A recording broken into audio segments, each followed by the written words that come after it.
Bonjour groupe, voici un fichier que j'ai créé en utilisant Google Sheet. Le but que je recherche, c'est de calculer mon sizing en fonction de certains critères. Ça n'a rien à voir avec l'analyse technique, comme les figures, le support que l'on assume sur les graphiques, ni l'analyse fondamentale. Ça n'utilise pas l'OTR. Ça concerne uniquement la gestion du risque. Vous l'utiliserez comme bon vous semble. Alors, c'est un spreadsheet pour calculer mon sizing en fonction de certains critères. Seules les cases jaunes peuvent être modifiées. La case B1, F1, J1, etc., c'est l'endroit où vous inscrivez le ticker en fonction des paramètres de Google Finance. C'est-à-dire, comme on voit ici, pour le symbole IWM, c'est NYSE Arca 2.IWM. Pour Facebook, par exemple, c'est Nasdaq 2.FB. Pour le marché canadien, c'est TSE 2.NA pour la Banque nationale, par exemple. La formule pour le téléchargement automatique des prix de clôture de la dernière année se trouve à la case A9. Ne la modifiez pas. On voit ici la formule. Ça va chercher les prix de clôture des derniers 365 jours. Dans la case B2, c'est là que vous inscrivez votre pactole disponible pour le trading. Dans la case B3, vous inscrivez le nombre de vos positions actuelles. Dans mon cas, ici, j'ai inscrit 10 à la case B3 et 100 000 $ à la case B2. À la case B7, c'est le trading stop qui est calculé sur le pourcentage minimum de variation négative journalière. Autrement dit, la variation minimale sur une période d'une année.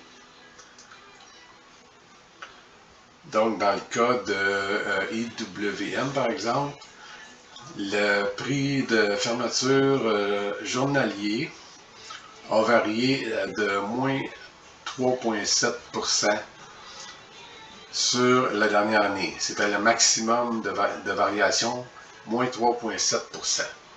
Et je prends cette valeur-là comme trading stop.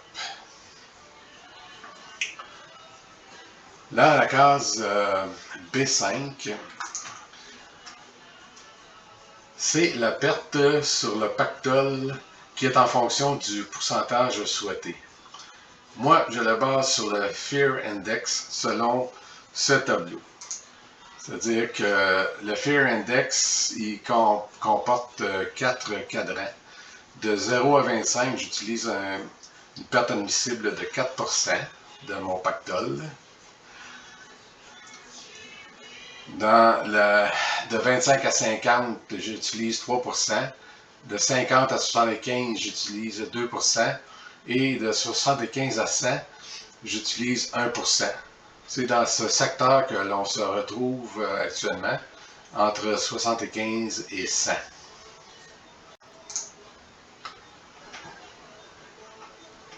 En B4, je prends, c'est la perte sur position, qui est la perte sur pactole, c'est-à-dire 1000 $, divisé par le nombre de positions. C'est B5 divisé par B3, donc 100 $. À la case B6, le sizing est calculé comme suit. C'est le minimum entre B4 et B5. Dans ce cas-là, c'est B4 divisé par le trading stop B7 qui est 3,70%. Divisé par le dernier prix du ticker. Dans ce cas-là, on le retrouve à la case BB261, si on descend en bas, c'est 239,26, qui est le dernier prix du 11 novembre 2021. Alors, donc, ça nous donne, on a le droit d'acheter, on s'accorde le droit d'acheter 10 positions sur le IWM. Ce nombre de 10 est ensuite multiplié par, encore une fois, par le dernier prix du ticker pour connaître le capital attribué en argent, que l'on retrouve en C6, dans ce cas-là c'est 2000 $, et en pourcentage en C2, qui se trouve être 2,39% de notre pactole. Donc, juste à modifier ici, par exemple, si vous avez, au lieu de 10, vous avez 8 positions, ben, les autres cases aussi s'ajustent, mais là, il faut avoir les 8 autres positions. Là. Pour l'instant, j'en ai mis, au fin d'exemple, j'en ai mis 10. Donc, moi, dans mon cas, ça m'aide à calculer mon sizing assez facilement et à mettre mon trailing stop aussitôt que je suis exercé. Je mets ça un trailing stop, un good deal cancel sur un character broker ou une autre de mes plateformes. Vous pouvez ajouter des pages supplémentaires en cliquant sur l'onglet ici en bas, Sizing 0, et en cliquant sur Duplicate. Puis à ce moment-là, vous changez tout simplement le nom, rename pour Sizing, par exemple, Sizing 3 ou 2, Sizing 2.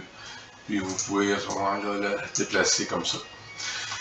En fait, s'il y a de l'intérêt pour ce fichier, il me fera plaisir de le partager. Laissez-le moi savoir. Merci.